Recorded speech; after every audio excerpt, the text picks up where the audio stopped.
Hello there, viewers. Welcome back to the Toffee Takeover, and there's been some more transfer dealings. I mean, you would have expected there to be because we didn't even hit the end of the window at the end of last episode. So just letting you know, yes, more people have come in, more people have been bounced out. So I'm going to show you what exactly happened, and you can yell at me in the comment section below once again over what I did or didn't do correctly. So looking forward to that, but also it's Europa League time.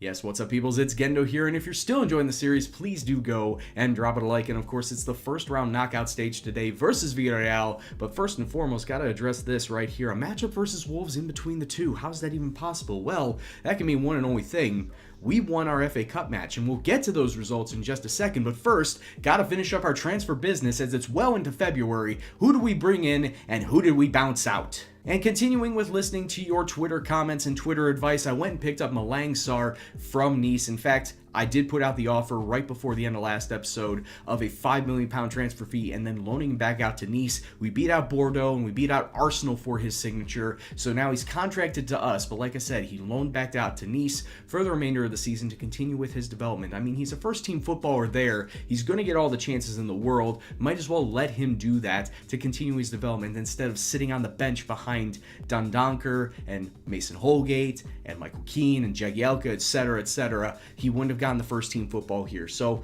let him continue his development and we'll reassess it next year. And that's actually going to be the last of our transfers in. Now we got to go through all the players that we jettisoned and sold off to try and recoup some of this money that we had just spent out. And yes, we did spend a lot of it.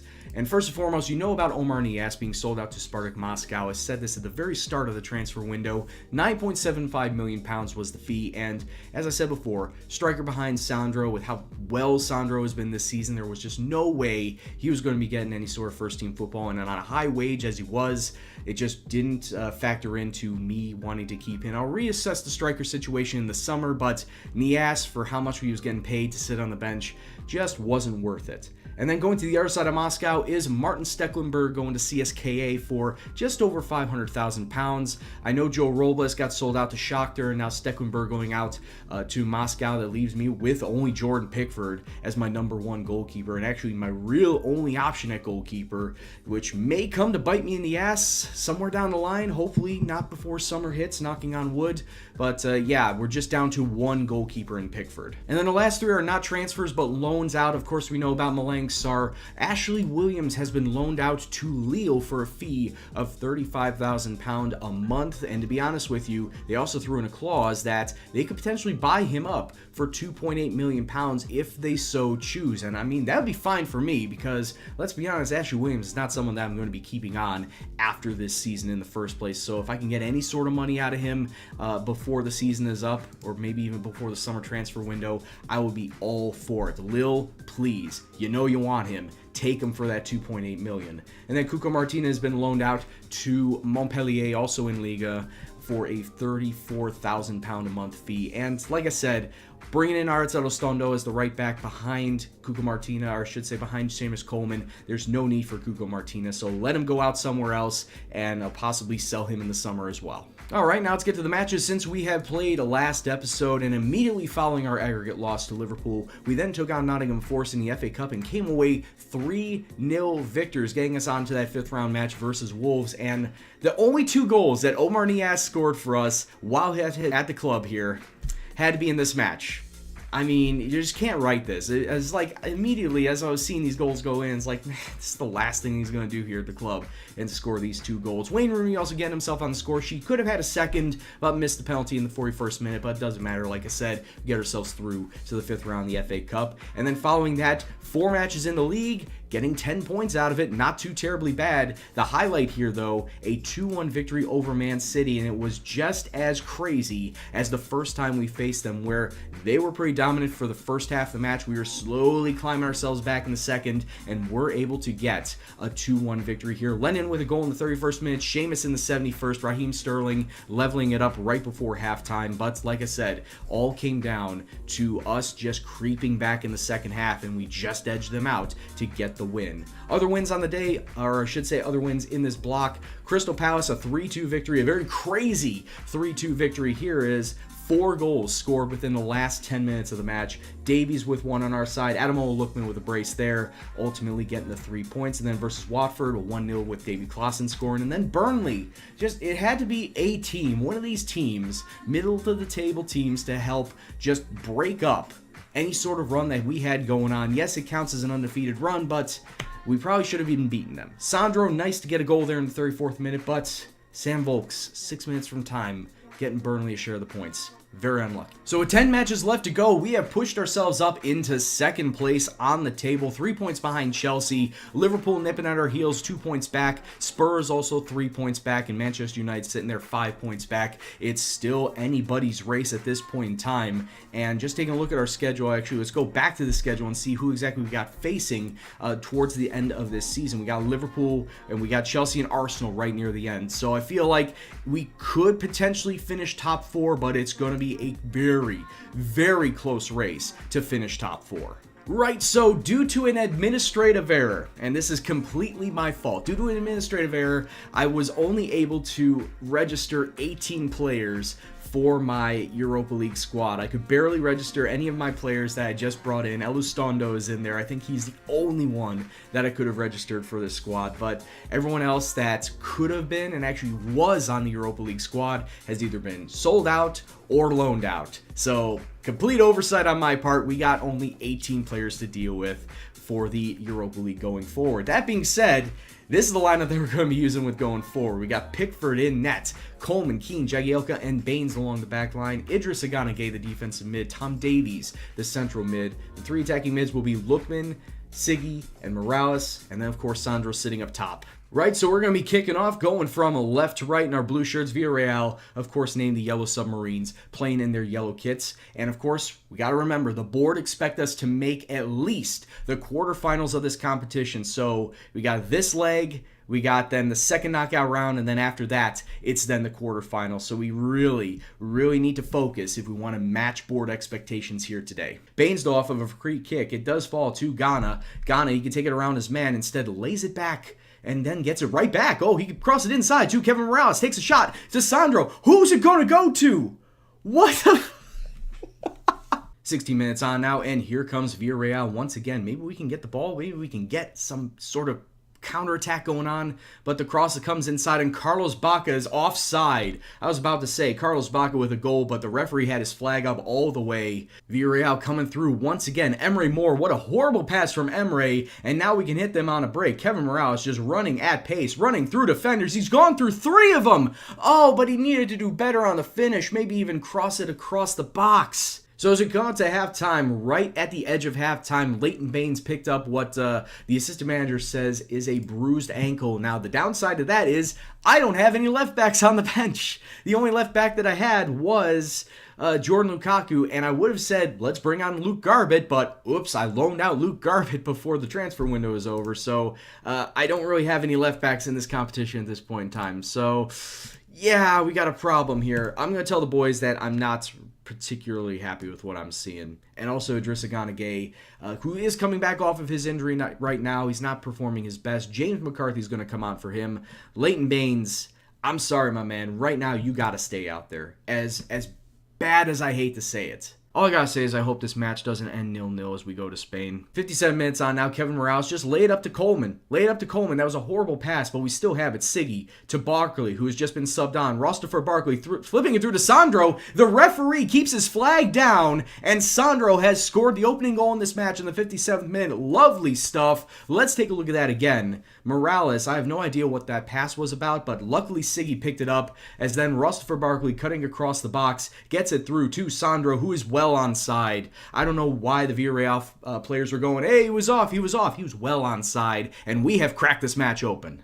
18 minutes left to go. Ross Barkley through to Sandro. He just cannot find any space. Oh, wait a minute. I spoke too soon. Weak shot by Sandro. 7 minutes left to go in this match. Villarreal off of a free kick. Good interception by Seamus Coleman. Now we can hit him on a break. There's nobody running. I spoke too soon. Siggy's running to Sandro. He's got to put it away, and Sandro with a brace. It's the mother effing double as Sandro makes it 2-0 to Everton with 7 minutes left to go. And we should be putting this match at least to bed. Not so much the tie. Got to worry about Villarreal when we go play them at Spain, but at least this tie today seems seems like it's in the bag. Let's go finish it out. And just like that, we did exactly that, finishing this match out as the ref blows his full-time whistle. 2-0 the final score versus Villarreal, as we'll take a very nice lead going to Villarreal. Keeping a clean sheet as well, not allowing away goals in this type of competition. I am happy with that, and I'm going to tell the boys the same thing. That's exactly what they did. They did a good job. And so with that being said, let's get to the recap of the Wolves match in the FA Cup. A lot of squad rotation going to happen there. I don't know if that'll be good or bad for us, but like I said, match report and then the second leg. So in the match versus Wolves, we did come away with a 2-0 victory. Wayne Rooney scoring both goals, both of them on penalties, and in fact, in garbage time, he could have had himself a hat trick worth of penalties, but he missed that last one.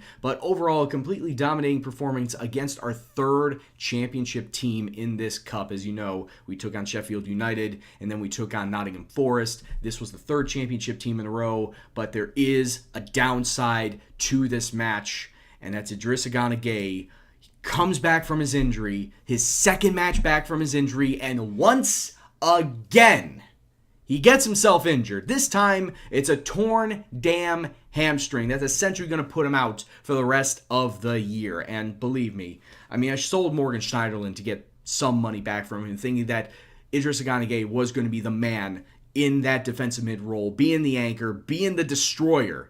But then what does he do? He just keeps getting injured every single time he comes back from injury.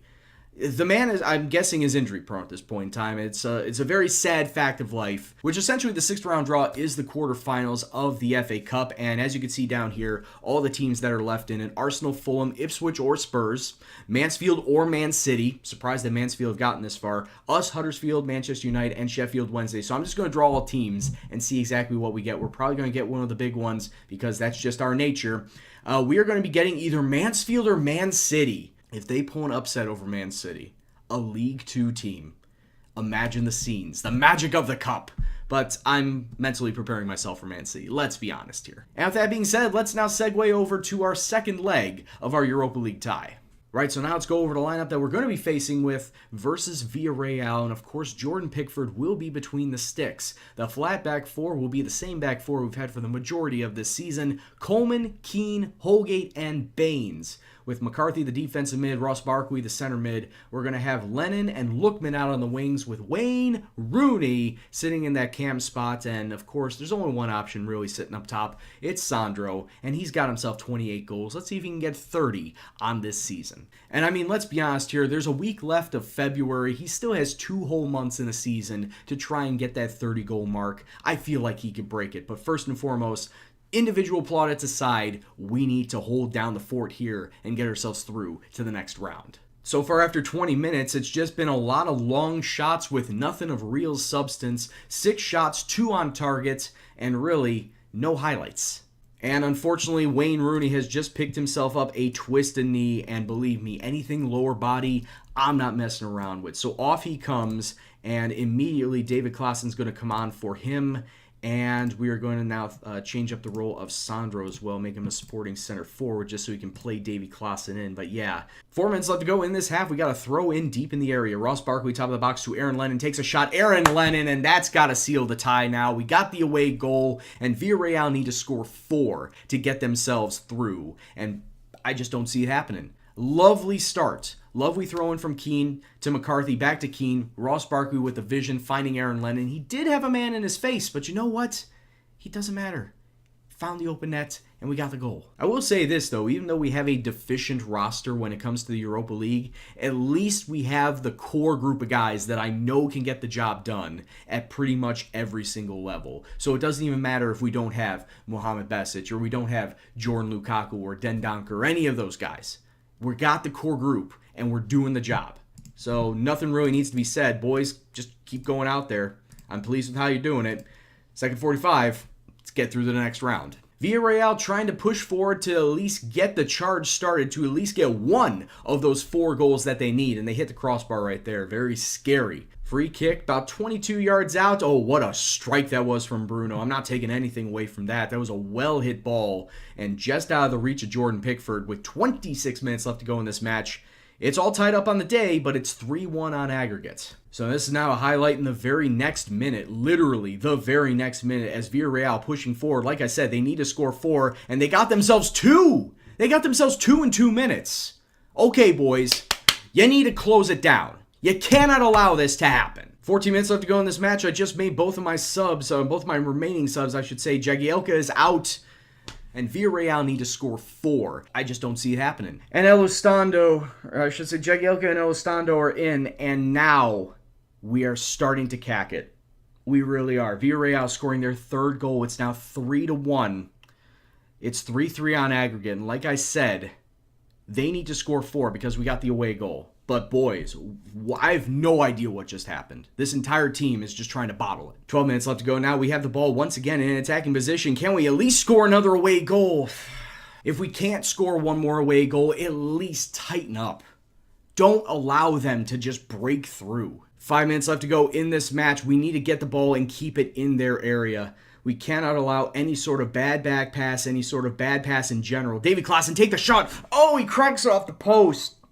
Oh, we had a chance. Sandro up to Ademola Lookman. Ademola, oh God, with a bad pass. Lookman with a bad pass. Baca through to Sansone, who takes a shot. It's spilled. Oh, Pickford. Pickford was almost the GOAT right there. Elizondo, oh, that's a horrible clearance. 4 minutes of stoppage time is pretty much come and gone, but we cannot. Oh, it's just past the post. We're going to get by. It should not have ever gotten this close. The defense should not have bottled it the way they did, but they almost did. Boys, I'm going to be mad at them. Believe me, I'm not happy with the performance out there. Yes, we got through, but for the love of God, you shouldn't have done that badly. And there are honestly several teams in here I would love to face just because it would be an easy time to get ourselves through to the quarterfinals. Freiburg, Krasnodar is in there, Spartak Moscow, Zenit, RB Leipzig maybe, Ajax. I was about to say Fenerbahce, but Ajax. I'd love to take on an Ajax team. But let's just draw all teams and see exactly who we're going to be facing in the next episode. And it's going to be Everton in an away match versus Sporting. Ooh, boy. Sporting Lisbon is going to be the next test for us in the Europa League. And like I said, it's going to be an away match to start, home match in the second leg. So I feel like it gives us a good chance of advancing like that. But let's just take a look and see where that's going to lie. So we got 2 matches. And actually, one of them is a derby versus Liverpool. But we can't really go through that because we're just got to play specifically the Europa League. So that's what we're doing next time. We got ourselves through. More money to be had, and hopefully more advancements to be had as well. And I hope to see you guys next time around. But as far as this episode goes, I hope you enjoyed it. And if you did, please do go and drop it a like, share it with all your friends. And if you are new here, please subscribe for more FM18 content. And if you want to leave a comment below on what you saw today or the series as a whole, please go and do so. But anyway, guys, I've been Gendo, and you have been awesome, and I'll see you next time. Take care, and peace out.